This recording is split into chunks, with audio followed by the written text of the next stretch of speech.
persona non grata to Egypt. Not allowed access on Egyptian soil. Right? Some of the medical aid we brought with us, this was the ship that was to transfer 150 of our big vehicles and, right?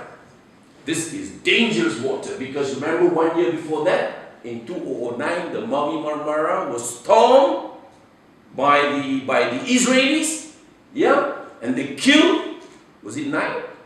No, yeah. So that's us in Latakia, and there were only 30 people on the ship. 30 burly, big, tough Europeans and Middle Eastern. I was the only scrawny Malaysian on board. The only reason I was on board was because I was a doctor. So, and this was just beautiful. Yeah? This is the gates at Arafah, welcoming us into the land of the martyrs.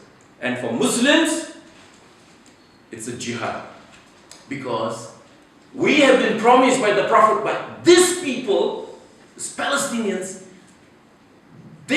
no, he didn't mention it specifically. He said, there will be a group of my followers who will be open about the truth, who will champion the truth, no matter whoever opposes them until the coming of the hour. And the companions asked him, where? Where? And he said, they will be in and around Jerusalem. Al-Aqsa. Yeah, it's an authentic hadith from Imam Ahmad and Imam Tabrani. And this is Sheikh Dr. Ismail Haniah, the Prime Minister, right? You know, the Gazans are very educated people. If you look per population, right? They probably have the largest number of PhDs and MDs, medical doctors, in the whole world. This guy, the Prime Minister, is a scholar, a PhD in Arabic literature. The one whom he preceded was Matai, was Shahid Aziz Rantisi. He's Dr. Aziz Rantisi. He's a pediatrician like me. Right? The ladies were having a chat with him. This lady is Welsh. This is our Malaysian lady Azra. Another Malaysian lady Azura. Right? Very quickly. And we had a look at the industry, which we have been helping since then until today. Yeah? This guy here is Dr. Ismail. He's a pediatric surgeon. I brought him across to Malaysia, training for another year. He's now the chief of pediatric surgery in Gaza. You see, you talk about going after Al-Qassam brigades, but you don't destroy buildings. This was a building that was funded by the Malaysians. It had cutting edge engineering technology, medical technology, and it was targeted by the F-16s of the Israeli arsenal.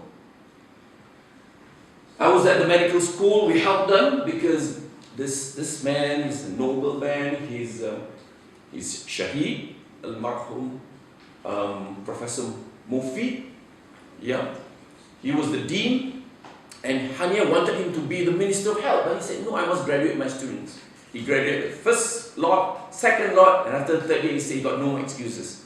And he was made the Minister of Health. I brought him across to Malaysia, met our Deputy Minister of Health to try and get medical supplies from Malaysia, from the Malaysian government, Ministry of Health, into Gaza.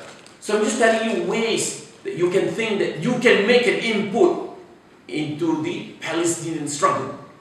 Alright? When we were stuck in Latakia, there was an old man who came, who knew that we were going to Palestine. He brought a bag full of bread, potatoes, and he said, can you bring this with you to Gaza?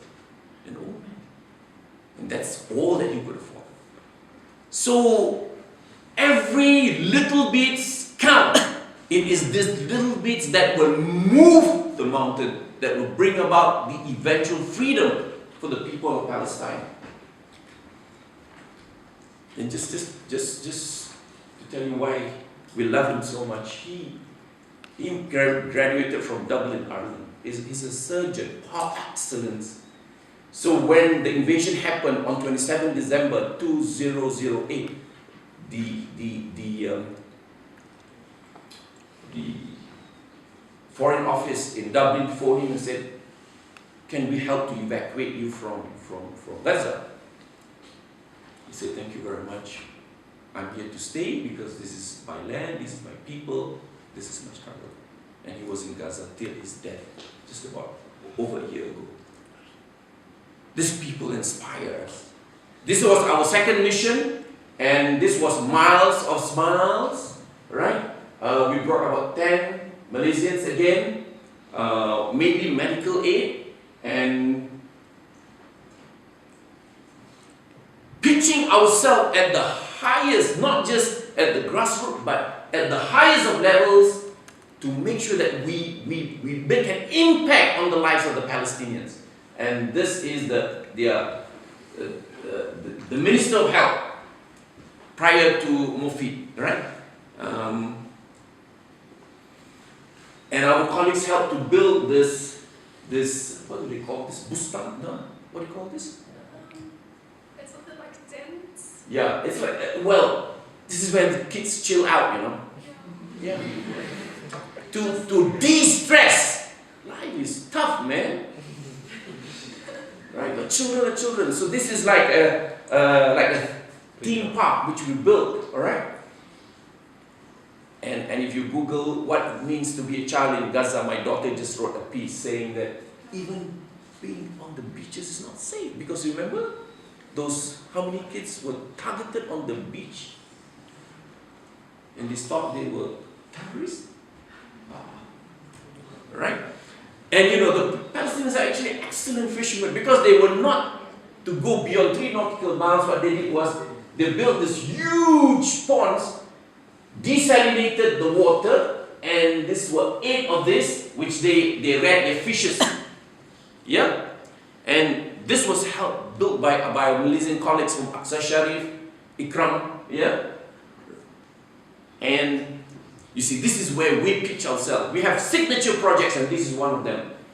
This is CPDS, the Center for Political and Development Studies, all right? So that the discourse can be at that level, intellectual level, all right? And we built this library, and Malaysians will know that Hashim Yoksani was the Chief Justice of Malaya, one of the brilliant legal brains in Malaysia.